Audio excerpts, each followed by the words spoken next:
사랑과 마음 상담센터에서 보내드리는 성령 안에서 믿음의 자가진단 시간입니다. 자, 여러분 어제 7절과 8절 얘기했습니다. 내가 갖고 있는 기준, 이것으로 말미암아 내 마음속에 나를 지배하고 있는 죄가 무엇인지를 느끼고 파악할 수 있다고 얘기를 했습니다. 오늘 이어서 9절 이야기를 하겠습니다. 전에 율법을 깨닫지 못했을 때에는 내가 살았더니 계명의 이름에 죄는 살아나고 나는 죽었도다. 야, 이게 율법을 깨닫지 못했다. 이 말을 우리의 인간 존재론적인 입장으로 갖고 들어가면 늘 말씀드리지만 우리가 갖고 있는 원저가 무엇입니까? 선악을 알게 한 나무의 열매를 먹은 거잖아요. 여기서 선악을 알게 한 나무의 열매는 내 옳담을 갖게 됐다는 것이죠. 내가 내 스스로 옳담을 만들어 놓은 이 기준에 의해서 나는 나를 정죄하고 타인도 정죄한다. 근데 처음에 하나님이 원하는 올바른 인간상은, 바람직한 인간상은, 하나님과의 관계 맺는 인간상은 하나님의 생명의 호흡을 받은 자로서 비로소 생명이 된 자, 이게 하나님이 원하는 것이죠. 근데 이런 존재로 태어났는데 우리가 아담과 이브가 선악을 알게 한 나무의 열매를 먹음으로 말미암아 살았으나 죽은 존재가 되어버린 거예요. 이게 바로 뭐예요? 죄가 되어버린 거예요. 그래서 율법 그리고 계명, 이것이 나를 지배하게 되니까 이래라 이러지 마라. 즉 내 스스로가 선과 악을 가르는 어떤 기준을 가지고 내가 그 기준을 지킴으로써 하나님 앞에 의로운 존재로 서는 것. 하나님 없이 나는 내 스스로가, 예수 없이 내 스스로가 의로운 자가 돼서 심판날에 거룩하다고 평가받고 나는 영상을 하겠다. 이게 이제 그 뜻이에요. 하나님은 이걸 없애기 위해서 애초부터가 율법을 줘서 십자가의 대속의 은총으로 오게끔 생명의 그 호흡을 받도록 이렇게 해줬는데 죄가 기회를 탔다는 거예요. 이게 미혹이지. 내가 율법을 깨닫지 못했을 때는 내가 살았다. 이 말은 존재론적 얘기예요. 원래 하나님이 원하는 존재는 선악을 알게 한 나무의 열매를 먹지 않고 생명나무의 열매를 먹어서 우리는 벌거벗은 존재지만 부끄럽지 않게 살아가는 것. 내가 나를 정죄하지 않고 마음에 쉼 있고 안식을 누리는 에덴 동산의 삶, 기쁨과 감사의 마음만 갖고 살아가는, 하나님의 구원의 은혜 속에서만 살아가는 이런 존재를 말하거든요. 근데 이 기준, 계명의 이름에 죄가 살아났다. 그래서 나는 죽었다. 왜냐면 이걸 못 지키면 나는 바로 지옥 가는 거 아니에요. 이 죽은 현상이 뭐냐면 오늘도 내가 기준을 지키면 행복하고 기준을 못 지키면 불행하게 느끼는 거예요. 더 완벽주의자가 되려고 노력하면 노력할수록 우리는 마음에 힘이 없고 더 불행해진다. 처음에는 완벽주의적인 그런 내가 경건하고 거룩한 행위를 하고 있다는 여기서 굉장히 만족이 옵니다. 일정 수준이 넘어가면 나는 내가 반드시 해야 되는 이 강박에 시달리게 되고 내가 이러면 안 되라는 행동을 하거나 이래야 되는데 못했다고 들 때는 밤잠을 못 이루는 거예요. 내가 화를 내지 말아야 되는데 화를 냈어. 야, 이거 잠 못 자는 사람이 되는 거죠. 싫은 소리 못하는 사람이 싫은 소리를 했어? 잠 못 자는 일이 되는 거예요. 그리고 그건 자기 자신에 대한 문제고, 또 내가 남편한테 또는 아내한테 내가 기준을 갖고 있어. 그 기준에 현저하게 멀어지는 남편, 기준에서 현저히 멀어지는 아내를 느낄 때 우리는 어떻게 했냐고. 속에서 분노와 미움과 원망과 이런 게 막 일어나지 않을까요? 그냥 내가 남편을 향해서 미워하는 마음이 생겼구나. 그 다음에 불만족이 생기거나 이럴 때 나를 지배하는 요소가 뭔지를 잘 살펴봐야 된다. 이거는 어마어마하게 중요한 내용이에요. 죄가 살아났다. 그럼 난 죽었다. 이 말은 죄를 얘기할 때 성경은 바다, 땅, 하늘을 얘기합니다. 거기에 존재하는 생물적 존재들이 전부 다 심판을 심판받을 대상이고 하늘과 땅과 바다는 다 파괴될 대상으로, 진노의 대상으로 얘기를 합니다. 우리가 먼저 지음받은 생물적 존재들을 다스려야 되는 것이 우리의 존재 목적이죠. 하나님의 형상으로 지음받은 이유가 그거죠. 그러니까 지금 죄가 살아나서 죄가 왕노릇하는 거 아니에요, 이게. 나에게 왕이 은혜였고 하나님이었고 예수님이었는데 지금 죄가 왕노릇하게 되는 거예요. 죄가 왕노릇하게 만든 것은 뭐예요? 율법 때문에 그런 거 아니에요. 계명 때문에 그런 거 아니에요. 율법과 이 계명은 뭘 말하는 거예요? 선악을 알게 남의 열매를 먹는 거예요. 그러니까 오늘도 내가 내 나름대로 기준을 만들어서 선과 악을 정해놓고 내가 선을 추구하고 있는 이 존재, 이게 나란 말이야. 이 세상에서도 도덕과 윤리를 지키려고 노력하고 살고 법 없이도 살 수 있는 그런 사람들이 되는 것이 정상적인 사회인으로서의 삶 아니에요? 근데 그게 지가 않다는 거지. 이거는 우리들끼리는 그런데 하나님과의 관계에서는 그게 아니라는 얘기를 하는 거예요. 과연 내가 이런 존재다? 이걸 어떻게 알 거냐는 거지. 이 구조는 좀 존재론적 얘기를 하는 거라 이런 걸 느끼고 깨닫기가 굉장히 어렵습니다. 10절을 보면 생명에 이르게 할 그 계명이 내게 되어 도리어 사망에 이르게 하는 것이 되었도다. 아니 율법을 지키고 계명을 지키면 내가 살아야 되는데 생명에 이르게 되는데 도리어 나를 사망에 이르게 하는 것이 되었다. 너무 무서운 거 아니에요? 그러면 만약에 이런 거를 제대로 깨닫지 못하고 신앙생활을 하고 있다. 자기의를 추구하고 있다.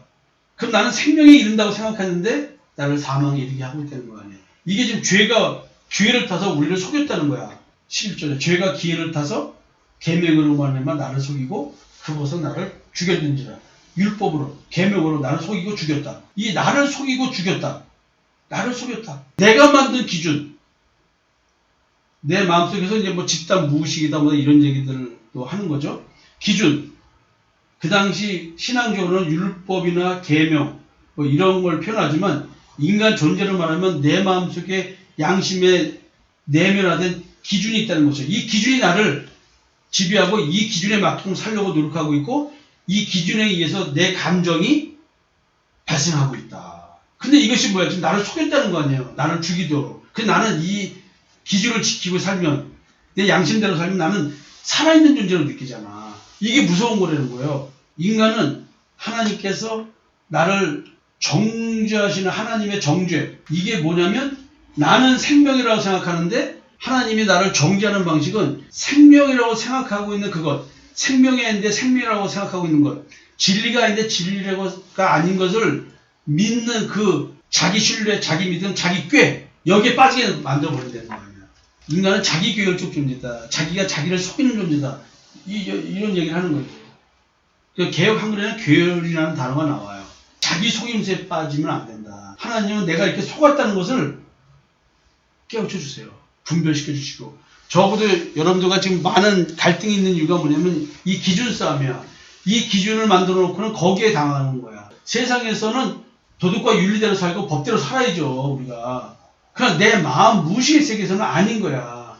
근데 내 무의식 속에서 있는 것들이 나를 지배하고 있어. 도대체 무슨 기준이 나를 이렇게 만들고 무슨 기준이 이렇게 그렇게 만드는가. 그 갈등은 그렇게 기준이 당신은 나쁜 사람이야. 당신은 좋은 사람이야. 이 기준이 뭐냐고. 자기가 만든 기준 아니야. 상대는 그렇게 생각 안 할 수도 있고 또 사회적 보편 타당성 속에서도 아닐 수도 있는데 자기 생각으로 그러는 거라고. 결벽증에 있는 사람들은 어떻게 하겠어. 수많은 기준을 갖고 있는 거 아니야. 손을 닦기 전에는 밖에서 온갖 박테리아와 물론 먼지와 이런 걸 쓰고 왔는데 자기 아기를 안아줄 수 없어. 그 어떤 엄마들은 애기 볼 만지려면 손 닦아서 볼 만지는데 그러니까 자기 엄마 아버지 보고도 저 손 닦고 오셔서 애기 만지세요. 진짜 나 그거 들었다니까 그런 말하는 거를. 나 내 애기가 아니야. 나는 내 손자 손녀가 지금 없으니까. 우리 애들 손자 손녀 나면은 손 닦고 만져주세요. 그렇게 얘기해요. 요즘 젊은 엄마들 다 그렇게. 그래. 교육을 또 그렇게 받아요.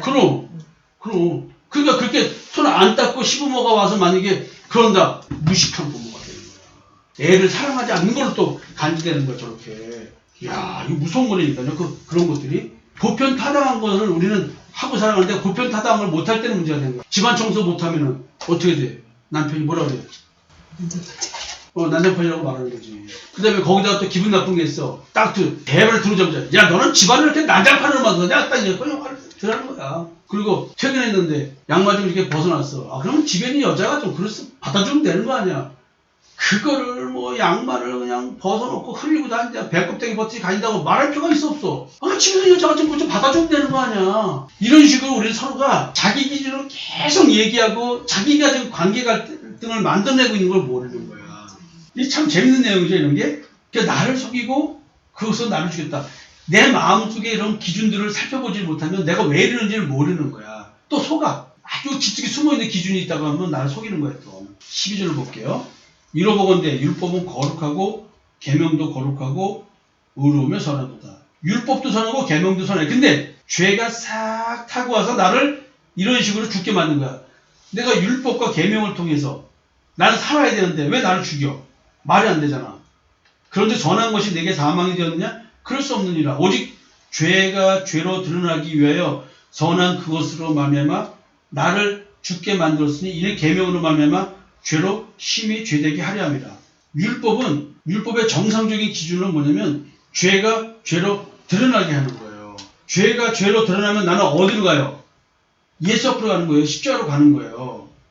근데 도리어 왜 나를 예수 앞으로 못 가게 만드냐는 거지. 내가 살아난다. 죄가 죄로 드러날 때는 우리 십자가로 가는 거예요. 용서받으러 가야 되니까. 근데 우리가 십자가의 대세계 원칙을 제대로 깨닫지 못해. 그러니까 율법이 비정상 기능하는 거죠. 자기 의를 만들어내니까 안 되는 거야. 여러분들이 신앙생활 전부 다 그렇게 하고 있다. 지금도 그거 못 먹게 하니까 난리 나는 거 아니야, 나한테. 근데 그건 다 거짓된 신앙이라고, 이게. 나는 죄에 지배받는 존재가 아니야. 나한테는 죄가 없어. 그거 증명하고 있다니까. 나는 그런 죄가 없어요. 라고 자기 진실 증명하는 행위를 하고 있는 거야, 지금 이게. 자기 의를 만들어내는 거는. 야, 이게 참 무서운 얘기죠? 계명으로 말하면 죄로 심히 죄되게 하려 했는데, 그러면 십자가로 가야 되는데, 십자가를 안 가. 이게 문제라는 거예요. 바울이요, 율법에 대해서 굉장히 부정적인 태도로 좀 말을 합니다. 근데 부정적인 태도로 말하는 이유가 있어요. 율법은 지금 분명히 선하고 의롭다고 그랬잖아요. 근데 굉장히 부정적으로 말해요. 왜냐면 율법의 진정한 정신을 잊은 채 문자 그대로 행위에 집착한 신앙생활을 하기 때문에 그래요. 기준을 가지고 자기가 잘 철저하게 온전히 준수함으로써 자기도 모르게 하나님의 의를 따르는 데 생각했는데 하나님의 의가 아니고 자기의 의를 추구하고 있었다. 이게 지금 죄가 틈탄 거예요. 이게 사망으로 인도하는 거거든. 나를 사망으로. 십자로 가게 만들어야 되는데 믿음의 의를 추구해야 되는데 그게 아닌 거야. 열심으로 하나님의 의인 예수 그리스도를 따라가야 되는데 거부해. 그래서 결과적으로 하나님께 불순종하게 만든단 말이에요. 그래서 이렇게 율법을 왜곡되게 해석하기 때문에 서기관과 바리새인들 그들 보고도 욕을 하는 거예요. 니들은 겉만 갖고 얘기했냐. 하나님이 겉만 지었냐, 육체만 지었냐, 마음대로 지었는데 왜 니들 왜 마음의 새 창조에 대한 얘기를 안 하고 있느냐는 얘기를 하는 거예요. 왜곡된 율법으로 인해 부정적 태도를 보이고 있는 것 때문에 바로 지금 율법의 부정적인 측면을 얘기하는 거예요. 율법이 정상적 기능을 해야 되는데 정상적인 기능을 못하고 있다. 내일은 어제 오늘 얘기한 것을 가지고 다시 한번 재해석하는 시간을 갖도록 하겠습니다. 어제 것에 비해서 오늘 한번 좀 느낌이 더 왔나요? 어떻게? 어렵나요? 안 어렵죠? 네. 예, 오케이.